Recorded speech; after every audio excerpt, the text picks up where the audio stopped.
What's up, guys, and welcome back to my gaming news podcast. It's definitely been a long time since we did the last one, probably a month or two at this point, but we're back. There's plenty of things to talk about. There's a lot of news that has happened recently, and there's a lot of games I've been playing over the last, say, month or two. And I'll try not to spend too much time talking about the games because I have a long list of things I've recently beat, but we will see how far we get through it. So first and foremost, I will talk about some more Elden Ring. You guessed it. I mean, I've been playing this now for 170 hours and I still haven't finished it. And then I'm hearing people who finished it in obviously there's the speedrunners who finish it in 90 minutes. And then there's people who are finishing it roughly about 50, 60, 70, 80, 90 hours. And I'm 170 hours and I still haven't finished the game. I know I'm at the finishing point, but the last couple of bosses I was just kicking my ass. And yeah, I'm basically stuck on this boss who, if you are watching the visual version of the podcast, you will see there. The boss is Melania, and she is a pain in the ass for me. I don't know why. It's just this one move that she does where she basically does a 4-hit slash combo 4 times in a row. So it's a 12-hit combo you have to dodge. And you can do as much damage as you want. If you get hit by this move, it's game over. So I've been really trying to work on learning the tactics to this fight to get it done, because I feel like it's one of the only ones that's holding me back from finishing the game. 170 hours, criminal amount of time, Luigi said in the chat. Absolutely, yeah. I feel like I've been putting about 10 hours a week into it, and about 5 or 6 of those has probably been over the weekend, where I have a few hours spare to basically just fight the same boss over and over again until I get stressed out and leave the game. Gotta go, mate. Take care. Catch you soon. Thank you so much for stopping by, Henpai. Appreciate it, dude. So, what else have we got to talk about with Elden Ring? So, essentially, I was using a jawbone axe for hours and hours of this game, and I got to a point in the game where I was not doing any damage to some of the bosses. I was basically, it would have taken me like 10 minutes to kill a boss, and that's if I do not get hit. And I was leveling up, I was grinding, and it just did not seem to work for me. So, I ended up grinding a serious amount of levels, and yes, I did use one of the old grinding hacks, the farm where you jump off the cliff, just to save time, because nobody has enough time in this lifetime to spend grinding against 1,000 soul enemies. But I grinded a lot of levels and got my strength up, and what I realized is that my axe was not actually scaling with what I ranked up. So I changed to a different weapon, a katana, and I was absolutely destroying all the bosses. I was pretty much over leveled for the next 4 or 5 bosses.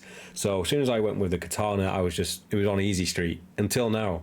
So I'm basically using a bleed build at the moment, which is very cool. I think a lot of people are using this bleed build just because of the way it takes the damage down. When the build up bar finally reaches its max, it just fucking disintegrates the bosses. But I'm still stuck on Melania, and I'm aiming to try and get this game beaten within the next week or so. So if we can get this done before 200 hours, then I will definitely be happy with that. Not like I want the game to end, because it's absolutely fantastic, but I do want to move on to other games, and I want to be prepared for that new game plus. So that's all I've got to really say about Elden Ring for now. But yeah, Melania needs to go. You're a better man than I am. I haven't got that level of patience. Yeah, but you're absolutely amazing at speedrunning and smashing through Resident Evil 2 Remake, Luigi. So you've got my props there. I couldn't do that. Hollow is a better man than most, more attractive for one, says Black Tomcat in the chat. Then yeah, thank you for that, Tomcat. Demo Morg is in the chat. What's up, Morg? Hope you're doing well. If you do have any questions, do drop them down below. So yeah, I'll get through the rest of the games quite quickly, because they are I've only just started a few of them, and a lot of them are something I'm quite new. So next up, I'll briefly talk about Final Fantasy 13. Now, this is a game that I did actually finish years ago, but it's the only one I did finish for a long time. I went through 7, 8, 9. I have mentioned this on my podcast, maybe last year I think it was. And I do want to play 15 and then 16 and remake of 7 eventually. So I had to go and play through 13 again. So I've recently started that on my laptop, and this is my new morning game where I wake up an hour or two before I get to go to work. So I wake up really early, and I get maybe 20-30 minutes if I'm lucky playing on Final Fantasy, which is probably half a cutscene or going down one corridor and killing and grinding some of the easy enemies. So this could potentially take me about 6 years to beat it, but yeah, the visuals still really stand up in this game.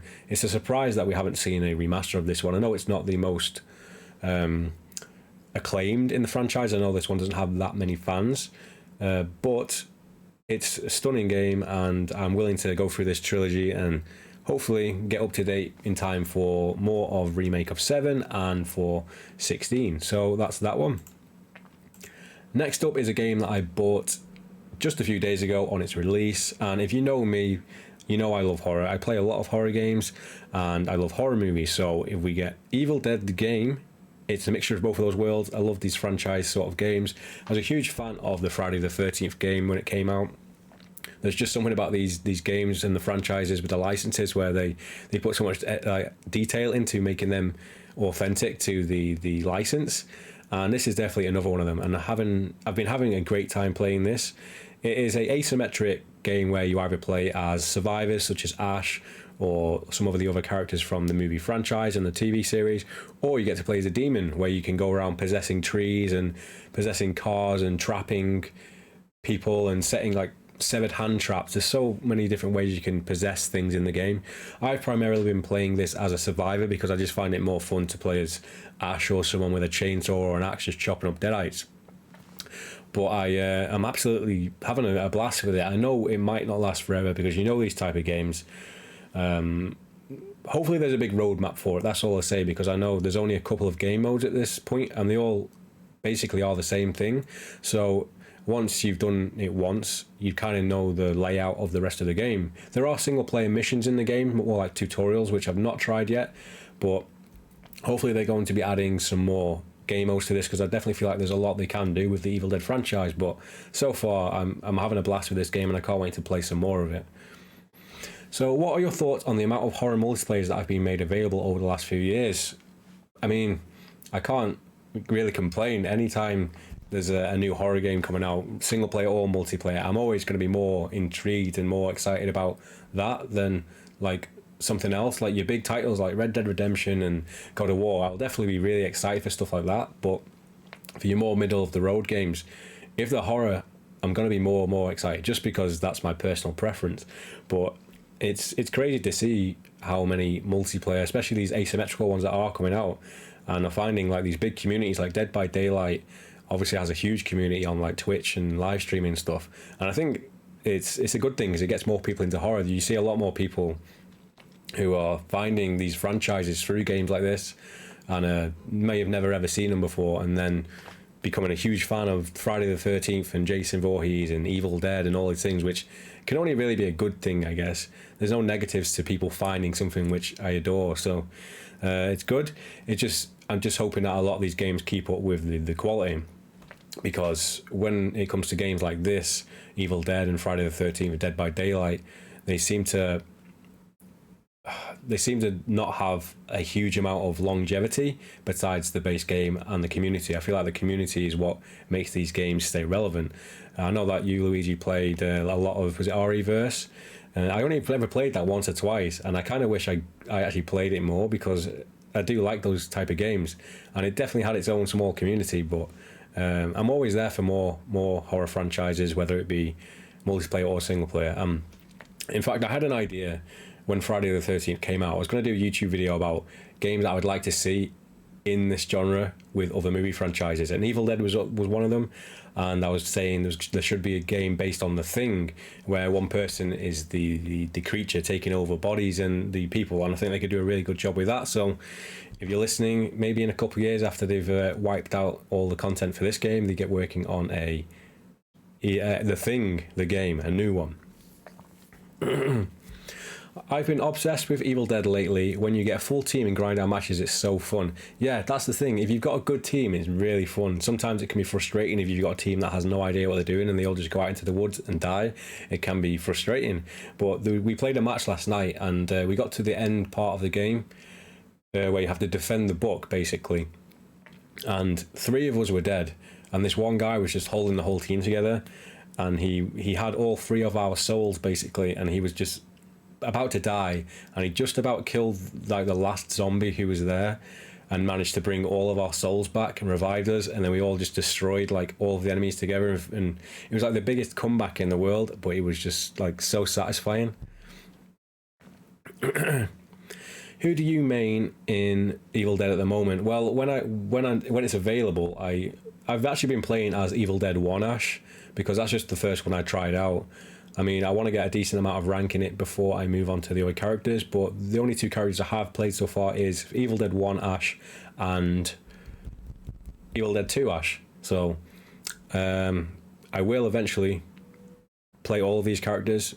I know there's probably a few that I haven't unlocked yet, but yeah, can't wait to try some more of them. So that's Evil Dead. Been having a blast with the game. I just hope that they keep making it fresh and adding new game modes to it. And hopefully there's a way to get into the basement of the cabin. I've not seen it yet. I've only seen the trapdoor, but it would be awesome if there was like a sort of a mode where you were down below in the basement of the cabin. Maybe like a fear mode where there's all the things that are happening around you. You have to try and keep your sanity. I think that'd be a really cool idea. Long live Resident Evil Resistance. That's the one. Resistance, not our reverse. That thing's never coming out. The Thing multiplayer. Wait, isn't the Thing multiplayer basically Among Us? Yeah, it is actually. But I want to see McCready. I want to see snow. I want to see flamethrowers, bottles of whiskey, and that dog with the Thing coming out of his back. Yeah, make it happen, someone. So, I said I wasn't going to spend too much time talking about these games, so these next three I'm going to really speed through. So these are 3 horror titles that I recently streamed on the YouTube channel and on Twitch, obviously. So if you like the sound of any of these, go and check out those playthroughs. They will be linked somewhere on my channel. So first and foremost, I played Layers of Fear 2. Now this is a game by Team Bloober, which I will talk about a little bit later as well. But this is more of like a psychological horror rather than one where you're hiding from enemies or you have any means of combat. And I actually really enjoyed this one. It was weird because I've never seen a game that went so hard on the David Lynchness of it. The audio style and the video and the art direction, it was very Eraserhead, which is something that not a lot of people would imagine to see in a game. And it was really weird because they had moments in it where they were doing replications of actual movie scenes, and like I don't know what the copyright situation is there, but we saw the Shining corridor at some point with the carpet and the tricycle, and there was a whole segment of the game which was essentially the scenes from Seven when they find the deadly sins.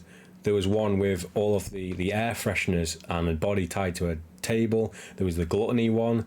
There was the lust one. They were all there, and it was just so bizarre to see them use these scenes from a movie in a separate IP in a game. It was weird, but Tony Todd was voicing sort of the antagonist in the game, and yeah, I had a blast with it. I think I might have enjoyed this one more than the first one, which I don't think is a very popular opinion, but I really did like it. Next up is a game I just finished the other day, and this is Made of Scare. I think this is based on Welsh folklore, but essentially you're a musician and your wife is a musician, and she has gone to play this concert at the Scare Hotel, where I think she might have even been brought up. If she's been invited back there. And this game is like a mixture, I felt like, of Resident Evil 1 with its aesthetics, or Village even, and a bit of Outlast, but also it felt like, I'm not quite sure, but basically it felt like the combat of Outlast, where you can't really do anything besides hold your breath and hide in closets, but it had the puzzle and the collectible elements of the Resident Evil games. So it was a really cool game, but it had that feeling of just having to hold your breath all the time and let enemies walk past you, and a lot of times if you get caught, you were just fucked, and you had to kind of start the whole checkpoint again. So there's no auto saves as well, so you had to keep going into these phonograms and saving it. And I spent a lot of the game without any health, so my character was just whimpering the whole way through with like a red vignette around the screen, and I must have spent a good 2 hours just being like that because I could not find any health. But it had a great atmosphere to it, great visuals, and it was relatively short, so you could get through it pretty easy. What's in the box, says Luigi. Yeah, that's in there. No Brad Pitt acting though, but there was a box with something inside it in that scene. It's bizarre to watch. So, and then next up, one of the last games I'm going to talk about what I've been playing was Little Hope. This is the second game in the Dark Pictures anthology series, and the atmosphere in this one was brilliant. It felt like the closest thing to a Silent Hill game that I'd played in a long time, walking around this sort of abandoned town with all the fog going everywhere, and just this bizarreness to it, which is really cool. The enemies look creepy as hell, But story-wise, it is pretty good until the sort of climax of it, which is one of those moments which I can't really spoil. I don't really want to spoil it, but it takes a lot of the reasoning out of the game, especially in a game where you're supposed to be making different choices on replayability. Like when you replay the game, the choices don't matter as much as you think they do, and they matter even less once you finish the game. So it only loses it for me in that way, but the atmosphere and everything was really, really cool, and I can't wait to start the third game, the House of Ashes, at some point.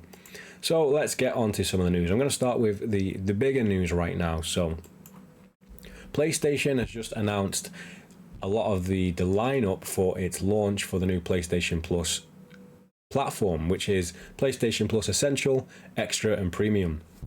Now, this is sort of supposed to be their competitor to Game Pass. I'm a user of Game Pass, and I'm a user of PlayStation Plus, and Game Pass just is incredible value for what you get when you get into all like the first party titles that are there, and just the things they add to it, like the Guardians of the Galaxy game. I'm not playing yet, but that thing has been on there not long after its launch, and they seem to get these exclusives on there just quite quick, really. So if there's ever a game where you're thinking, oh, I don't know whether I should buy that or not, sometimes it's on there within a month of its release. So we've been waiting to figure out how PlayStation is going to react to this, because a lot of people have been swayed over to that side just for the value of money. So today they released a list of some of the games that are going to be on there, and I'll give you a quick rundown of the tiers first and foremost. So we've got PlayStation Plus Essential, which is basically what you're getting now. You get your 2 free games a month. You pay, I'm not sure the pricing on this one, if it's dollars, because I only pay annually, really, but you get your 2 free games basically. And then the next tier up, you get a backlog of lots of PlayStation 4 and 5 games, and that is PlayStation Plus Extra. You go one step beyond that, you get PlayStation Plus Premium, which I know that one is £120 annually, which honestly doesn't sound too bad for what you get. But with stuff like this, with the premium one, you get a backlog of classic games. Now that's where the sort of the investment comes into it. If you're going to be doing this, you want to be getting everything you can get your hands on. And when they say they're going to be getting these PlayStation 1, 2, streaming PS3 games, Vita, PSP available, if you're paying £120, you want a big access to those games. And with the news that's come out today, it's actually, firstly, they've said that there are going to be visual enhancements and frame rate things. So at least they're going to be doing that. So if we can play like Resident Evil 1, 2, and 3 in 1080p with 60 frames a second, like that now becomes like a better way for me to play those games than having to sit up here on the computer and emulate them. If I can play them downstairs natively on a TV, like it'd just be really cool to play, basically, and it'd be easier for me to stream and stuff like that. So there's a lot of old classic games you want to go back to. But what's come out is the list. I'm not sure if this is the full list that has been released, but honestly, it's I will say that the PlayStation 4 and 5 stuff is pretty impressive. We get things like, what was it, Miles Morales, Demon Souls Returnal, Ghost of Tsushima PS5 version, The Last of Us Part 1. We've got Until Dawn, Medieval. There's plenty of really good games on there, actually. Horizon Zero Dawn, Gravity Rush, God of War. But the only thing is, a lot of PlayStation fans are hardcore PlayStation fans, and they've probably already bought these games. When I look down this list, I've probably played 80% of them. So for me, the collection comes down to going back and playing some of the classic games, which I've not been able to for 2 generations. So if you're new to PlayStation, which is probably the target audience they're aiming at, then fantastic. This is a huge amount of amazing games you got there.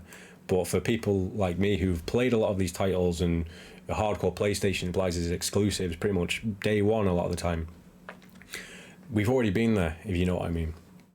So third-party stuff would be good to play if there's good stuff on there, but I was really hoping that the classic lineup would be the one that sells me on this. One other point is that they've actually got a new service from Ubisoft called Ubisoft Plus Classic. So they're kind of partnered in a way, I think. I'm not sure if this is on Xbox as well, but they're adding a big library of their own games. I think there's 27, which they aim to be 50 by the end of the year. Basically, if you have PlayStation Premium, you have access to these 27 Ubisoft games like Far Cry 3, 4, Assassin's Creed Valhalla, which is a new title, basically. Watch Dogs and stuff like that. The Division, they're only older games, but if they aim to get more on going forward, this would be quite good to get stuff like the newer Watch Dogs and Riders Republic and some of these games that all come out around the same time, and you can only buy one if you really want to.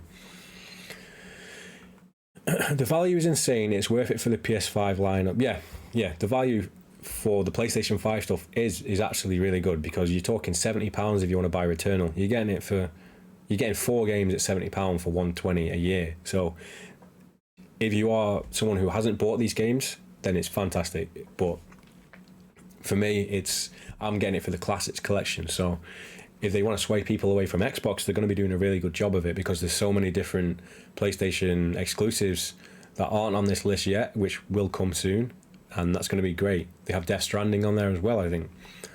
It's interesting. Never forget that Game Pass was so poor at the start, so I'm excited. I'm not sure when I got Game Pass, so I'm not unsure what was actually on there at the start, but you've got to give them like props for what's on there now. So hopefully that is a thing going forward with PlayStation, and then they can, well, surpass it really. If they surpass it, everyone wins, because competition is great.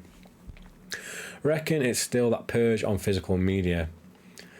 I feel like it's more just locking into a digital network where when the option is there for one fee and all, and people just forget about paying monthly. They just subscribe and then they just forget. So even when people aren't playing the games, they're going to be making that money from a lot more people than the million or so, I'm not sure how many people who buy Returnal. You'll now get 10 million people paying $10 a month, so they'll be making that money back from that. And these exclusives are only the beginning as well. Superb, yeah. If I never played a PlayStation 4 and I just got a PS5 and I never played any of these exclusives, I would be down for this. I would pay the 120 straight away, and I'd be playing through all these games and getting like triple the value out of it. I'll always be physical over digital. See, I play a lot of my games on PC, so I don't have an option in a lot of ways. If there is a physical version for a game I really want on PC, I'll definitely get the physical version. Like, I got the Elden Ring Collector's Edition. What other ones have I got? I got the Elder Scrolls statue up there. Like, if I can get a cool physical edition of a PC one, I will get it. But the good thing is that Emily usually plays things on PlayStation more than PC, so sometimes she'll get the Collector's Edition or like a cool physical edition for PS5, and I get a PC version. So it kind of balances out in that way. So the classics game is the main issue for me right now, because we don't know if this is the full list or not. But honestly, I'm looking at the list now, and we have Ape Escape, Hot Shots Golf, IQ Intelligent Cube, Jumping Flash, Siphon Filter, Super Stardust Portable, Mr. Driller, Tekken 2, Worms, Will Party, and Worms Armageddon. See, these games they're not my picks. They wouldn't be my picks anyway, but my expectation was that essentially most things that were available on like the PS1 classics on the PS3 should be available now, because I don't see what the hard thing about getting them over. If they can manage to get some of them over, they should be able to get all of them. I mean, like I said, I do love my horror stuff, so I was expecting to be wooed into this platform with all the Resident Evil, Silent Hill, all of the PS2 on like what's it called? Fatal Frame, and all of these Silent Hill games, and just everything just there like a buffet. But I'm sure those things will come, but as an initial selling point, it doesn't hook me in as the premium option here. But like Luigi said in the chat, this is only the beginning, so we can only wait and see what happens. I'm just hoping we don't have to wait too long before we get some of these titles that I would like to see, like the Resident Evil and some of these old horror games and the Metal Gear series. So there is more to talk about that, but they are the main points I really wanted to sort of mention. So next up we have the delay of Redfall, is it? And Starfield. Now, I mentioned not too long ago about like big games that I'm really excited for and that I want to get day one, because there's not that many that I do get day one. Evil Dead was an exception, that's because it's Evil Dead. But Elden Ring was one. And the other one was Starfield, because something about those games, they just have like this mystique to them when they come out. It's just this whole sort of movement where people play a new Fallout or an Elder Scrolls, and it's just the excitement of like leaving that vault or leaving that cave and going out into the open world. This is the first new IP they've had in, God, probably like 15, 20 years. So I was really excited for this one, and it's been delayed from November of this year until sometime next year, which we have no idea when that's coming out. So that's a bit of a bummer, especially with them two being Xbox's biggest sort of exclusives coming out this year that we know of so far. There's not much else to say except for, I mean, I am a bit disappointed that it's not coming out, but I'm also happy that they're taking the time with it, because we do not want another Cyberpunk situation here where the game just comes out as a mess and ends up being taken off the stores and just people getting refunds left, right, centre. I want this to be one of those experiences where you go into it and it's just mind-blowing. So I don't really know too much about Redfall, but I know that I probably would have played it because I think it was made by Arcane and they make a lot of cool games, and hopefully the same thing happens with that one. By the time it comes out, I want it to be polished and really cool. So 2023 is going to be looking like a very, very serious gaming year, but I think we've been saying that for the last 3 years with all the delays. So next up, we're going to be talking about recent news on Alan Wake. Now, I've been a huge fan of the Alan Wake game since it came out. Huge Stephen King fan, huge fan of Twin Peaks, so it was a kind of blend of both of those. Alan Wake 2 was announced last year, I believe, at the Xbox show. I think it was at the Xbox show. And I've been really excited for that. So there's a trio of news that recently just came out for that. And I think it's because it's to do with the anniversary. So, first of all, AMC are making an Alan Wake TV series. I know they were planning to do this for a while back, but it never really came to fruition, or the news just went quiet on it. But now they've kind of confirmed that AMC is the one going to be doing it. I would have preferred it to be someone like HBO, but then again, would you prefer everything to be made by a company like HBO with all the money they can put behind it? But yeah, I'm down for that. Not sure how it's going to be or what the atmosphere or the tone is going to be, but I'm definitely going to be there to watch it because I'm a big fan of Alan Wake and some of the things that it's inspired by. So then we have Alan Wake coming out on the Switch. Alan Wake Remastered releasing on the Switch later this year. I've not actually played the remastered version yet. And you can get it pretty cheap on PC and Xbox and PlayStation. It's about £20, I think. Maybe even lower. So I've been kind of waiting to play it because I only recently played the PC version on stream. So I'm actually quite tempted to try this out on the Switch just to see how it plays and just have the ability to just sit there and play it like in bed. I think it'd be really cool. It might be a game that I double dip on, even though I've already double dipped, so it's probably going to be a quadruple dip by the time I'm done with it. But some games I will just do that for.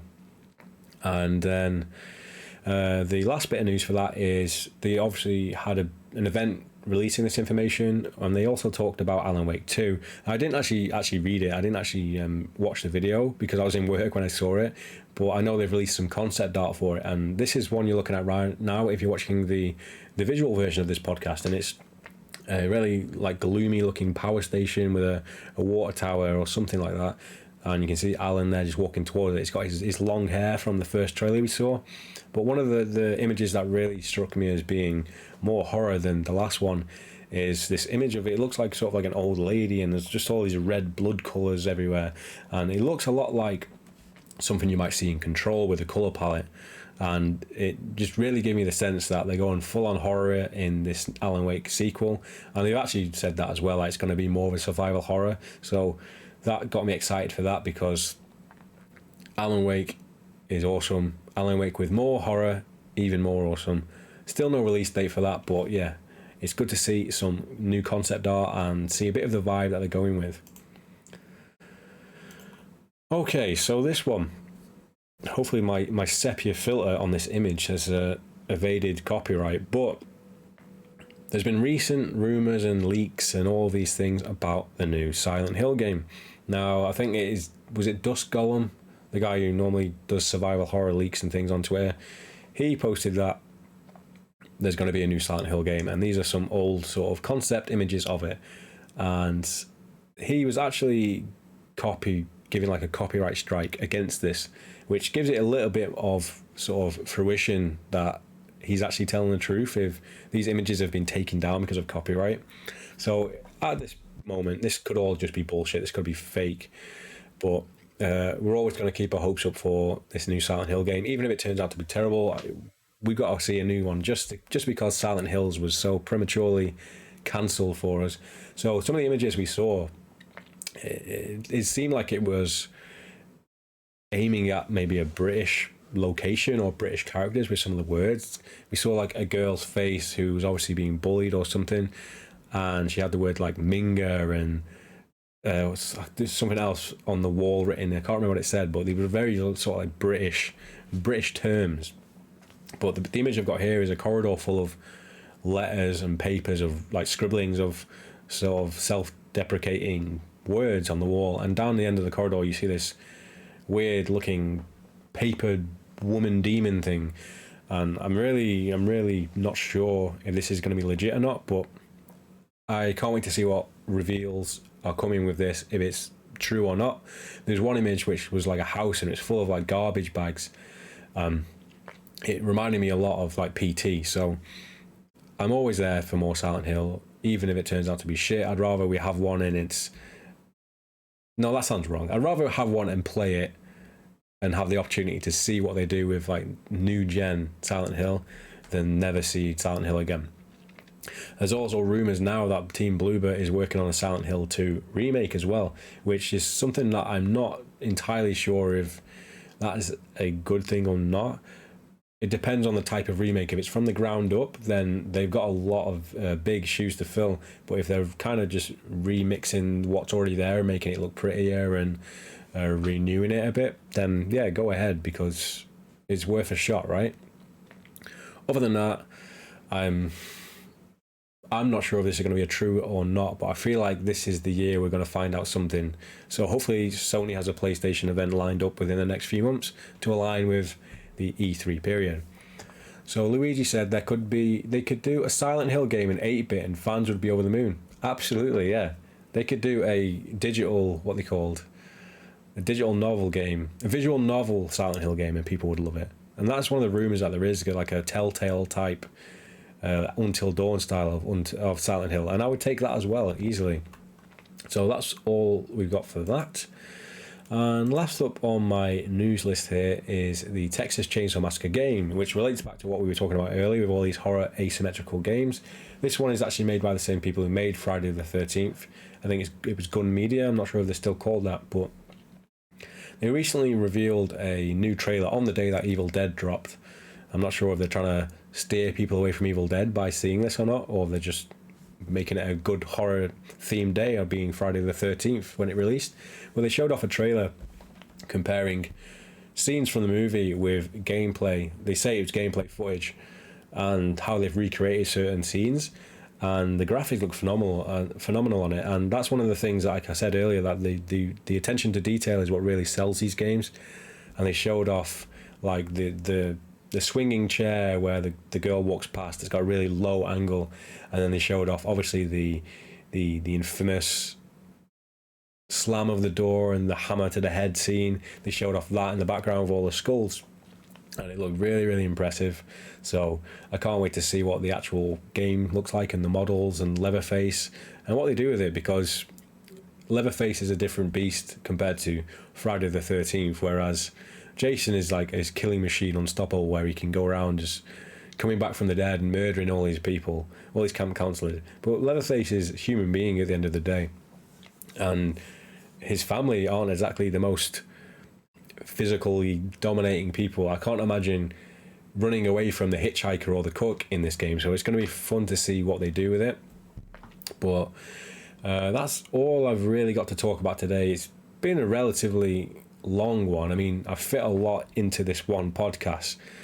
My throat is definitely telling me that anyway, but it's been a while since I've done one of these, and I thought there's been a decent chunk of information that I'm interested in over the last couple of weeks or so. So hopefully we get to see a lot more coming soon. I know that E3, well, Summer Game Fest and the Xbox show are early June, so we're definitely going to be talking about what they reveal there.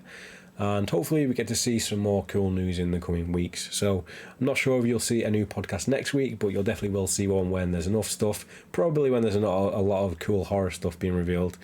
And yeah, so you can find me on YouTube. You can find me watching these podcasts live on Twitch, and plenty of different audio devices as well. So you can find this over on Apple Podcasts, Spotify, and I think there's a few others. But thank you all for watching and joining in with the chat, and I will see you all with the next podcast. Do let me know your thoughts down below in the comment section on either Twitch Live or on YouTube, just to let me know what you thought, or your verdict, or your thoughts on some of the things I've spoken about.